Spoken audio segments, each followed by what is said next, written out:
Hey guys, welcome back and happy Tuesday. In today's video, I'm going to show you how to make a mask out of a t-shirt. I know this sounds crazy, but guys, I have been working on this for days, which is why I did not upload the other day. Okay, so let's just get into it. So you need a t-shirt. Preferably you're not going to use one that's thin like this, but this is the only one that I wanted to sacrifice for the cause. You would typically want to do it with something thicker like this, and we'll get into all of that in a minute. But guys, this thing is very cool, and my favorite feature is that it is reusable and washable, which is something that you guys have really been asking me for, so I've been working super hard on this design. So you need something that has a pocket. I mean, you could fashion it together, but preferably we'd have a pocket. So you're just going to cut out around the pocket, but leave a little bit of material, maybe a ½ an inch around each side, and you will see why. So we're just going to cut that out, and guys, that is going to become our little filter pocket, but we will get to that little guy in a minute, but I'm just showing you. There you go. Okay, so now what we're going to do is we're going to remove a fair amount of this shirt, and so you can just find where you had the pocket. You're going to cut straight across because you're going to get rid of those sleeves, and I'm a huge fan of just getting it done at once. These cuts do not need to be clean at all. Do not throw this away though, because I'm going to show you what you can use that for. All right, now in an ideal world, you would have already boiled this for 10 minutes, this material, and then cut it, and you'd be laying them.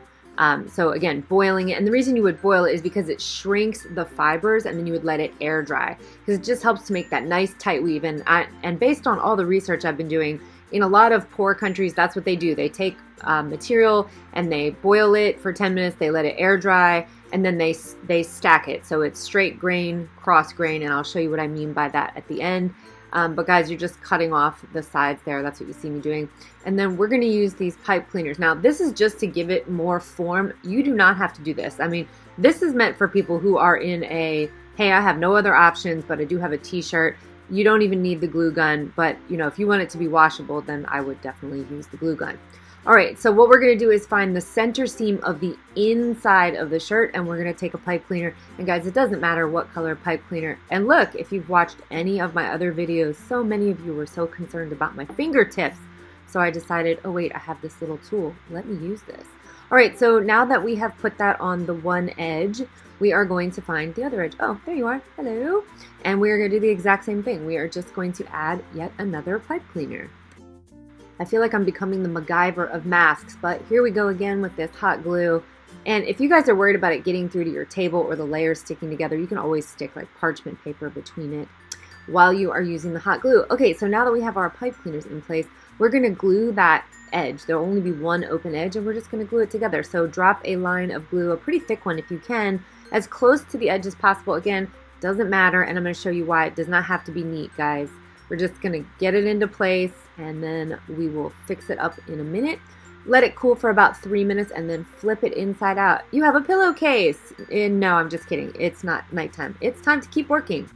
Wait, what is she doing? Yep, I did it. I'm using a very old flat iron that I have, and I am creating a seal because that hot iron is melting that glue super flat and pressing that material. So I'm getting a really nice crisp edge, which, I mean, sewing would be better, but you know, this is not an ideal situation, so we break out the flat iron. So it's okay, go take it from your kid. You paid for it, and then use it and do both sides. You don't have to do the ends, but you do want to do both sides like you see me doing here. And I'm just moving the pipe cleaner as close towards the edge as possible, and then just clamping it down and just go across. This takes a minute, but guys, this will help it to stand up in the wash, and it will give it a nice crisp seal. And the reason for the pipe cleaners will become obvious at the end of this video, so stay with me.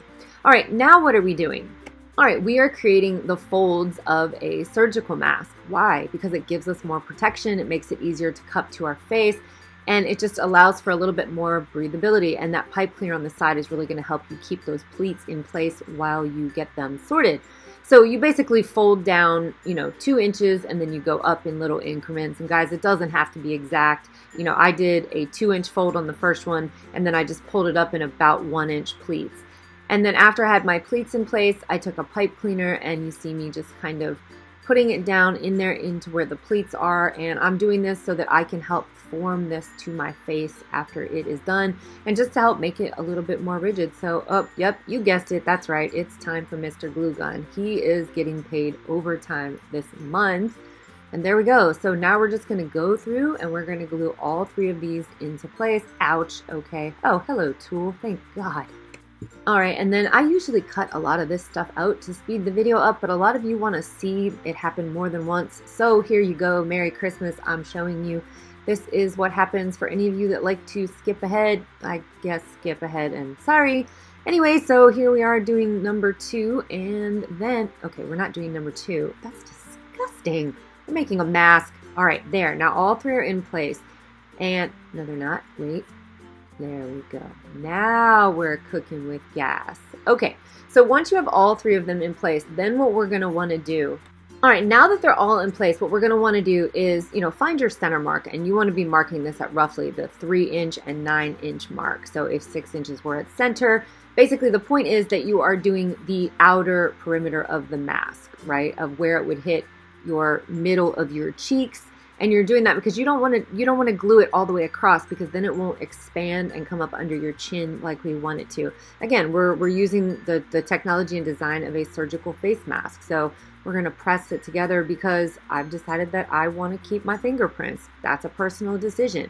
And then we're going to use the ruler because it has no nerve endings. And sorry about that, Mr. Ruler. All right, guys, you can see this coming to shape now.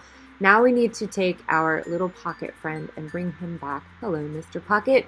And we're only going to do the 4 corners, okay? Because then when you put this thing on and you tie it into place, it's going to be able to stretch. So don't glue down the entire side. So you see I'm doing 1 little corner, 2 little corner. I would sing a song, but I like you guys, so I'm not going to do that to your eardrums. And so here we go. Here is number 3. And then over here, number 4. All right. And then, of course, guess what we're going to do? Because just like every other mask, hello, fashion is still important. And plus, you don't want this stuff rubbing up against your face because that would be annoying. All right, so we're just going to trim all this ugly mess off and keep this mask as beautiful as possible, because some of my viewers have used the words hot mess to describe my crafting abilities. I guess, guys, I just keep it fast and loose. I'm just trying to give you an idea. You can make it as pretty or as whatever as you want. But anyway, let's get back to the video. Okay, so now that we're done with that, you can see that we have a crafty little pocket. And then if you want, if this kind of stuff bothers you, just go back through and shore this up. And okay, I'm not gonna lie, it bothered me. So that's exactly what you see me doing here. And that will become a little bit important as we go forward. Okay, so these pieces that I was talking about, these are the ones that you would boil to shrink the fibers, let them air dry. So boil for 10 minutes, allow to air dry, and then stack them, right? One direction, then another direction, then another direction, then another direction. And you guys, you can make like 15 or 20 of these out of the scraps from this t-shirt. And a lot of people shove like coffee filters and stuff between them, and they're just building another barrier. And then you would stick them down in there. So, I mean, you could literally make an entire mask out of just a t-shirt. Is it going to be an N95? Of course not, guys. If you want to bump up your level of protection, and I was pointing that I will put a link right here. I have made several videos. This is a MERV 13 filter, and you cut off that wire framing and you can double it over and stick it in there.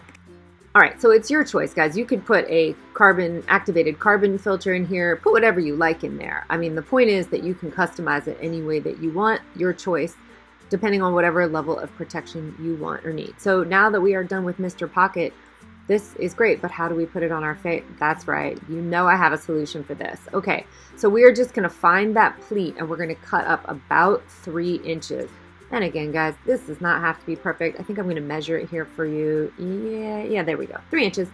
Okay, and then, so we're going to cut all of those. Now, you can fold yours into, or you can make only 3 cuts if you want, or you can cut at every single pleat. It doesn't really matter. I made 2 different masks, one with 3 and one with 4. Totally up to you. It doesn't really affect the design. Now, I'm using every piece of this poor t-shirt, and we're going to cut off the sleeves, and you want to cut behind the seam line, okay, so that it has a little bit more structural integrity. And so we're going to get 2 of those, and then we're going to take the hemline from the bottom of the t-shirt, and then of course also from the neckline. And so the ones at the arm bands are going to be thinner, and you're going to see how we're going to stack those. And the ones at the neckline and at the waistline are going to be thicker bands. So what we want to do, and this is the neckline, so I am cutting it off. I mean, this poor t-shirt is getting a workout. I bet he never saw this coming at the Hanes factory. All right, and now that you have cut all of those pieces off, you do want to stack them in a specific order. So you want one of the thicker pieces at the bottom, then one of the thinner pieces, then one of the thicker, then one of the thinner. And you'll see why here in a second, because this mask has multiple ties at multiple angles, so that way you can get a really nice tight seal to your face. Okay, so then, oh, hello, time to do Mr. Flat Iron again. And we're just going to do the front and the back. And guys, you can do this really, really quick or really get in there. It doesn't matter. It's just helping to secure the glue and the pleats so that it stays in place when and if you decide to wash this thing, which I would highly recommend. All right, and then you're going to cut every single one of these in half. And I would recommend leaving them in order because it just does get confusing. And so like I said, guys, I mean, you really seriously could make this entire thing. If you had even if you just had a knife, right? All right, so you're going to do this about 2 inches in so that when you pull on it, it's not going to pop out. Then you're going to fold it over, throw a little bit more glue on there, burn your fingers. Oh, I just apparently don't love my fingers. And then we're going to use this thing is getting a workout too. And that is what we're going to do. We're going to activate that heat. We're going to press it down, get a really nice tight seal. I mean, sure, it would be better if I could sew, but I mean, then you guys wouldn't get to see me torture by hands, and what kind of fun would that be? So we're going to go through, we're going to do all 8, and yes, I know that this thing looks like an octopus, but do we really care what it looks like? No, we care if it offers protection, and it does. All right, so that's what you see me doing here. Again, I'm just showing you guys because a lot of you want to see this multiple times.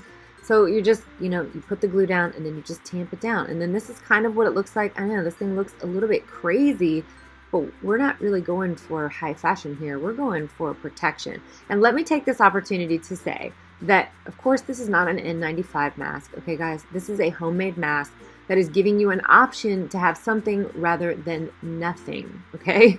And I would personally rather have this over my face than nothing. In fact, I've already made several of them, for both myself and my children. Now, so that I can show you guys this mask, I'm going to ask my little son to come in here so that I can use his face. But before we try this beauty on, I'm just showing you, this is the MERV 13 filter. You can cut it, you can fold it over twice. And then another option some people might be interested in is these shoe guards. And this is basically just the same kind of protective element, right? It's moisture wicking. It's going to pull moisture away from your face. And you can get a lot of different little filter type things out of this. So customize it any way you want, guys, but up to you. I'm just providing an option for you that I think is very valid and very valuable. So you're just going to open it up and shove that little guy in there. And I'm just showing you because a lot of times people want to see, hey, does this thing really work? Yes, it does. So there you go. And then what we're going to, so this mask here is not made for a child. This is made for an adult, but actually you could fit it to a child, as you will see. I asked him to hold it in place, and he's like, I'm blind. I'm like, it's perfect. You don't have to see. They have to see you. So he was a good sport. So the first one you want to tie up under your chin. And guys, the purpose of this mask is to get a nice, tight seal to your face, okay? So you don't have to tie all 4 of them. I would, personally. And then what you're going to do is pull it down into place, and this is where our little pipe cleaners are going to allow us to fit this, mold it to our face, both on our chin. And he is excited. He's like, hey, coronavirus, you're not going to get me. All right, you guys, that's going to be a wrap for this video. I really hope you enjoyed that. If you did, consider clicking like and leaving a comment. And if you want to be notified when I add new videos, just click subscribe and hit that little bell notification. Thanks for spending some time with me, guys, and I will see you in the next one. Bye-bye.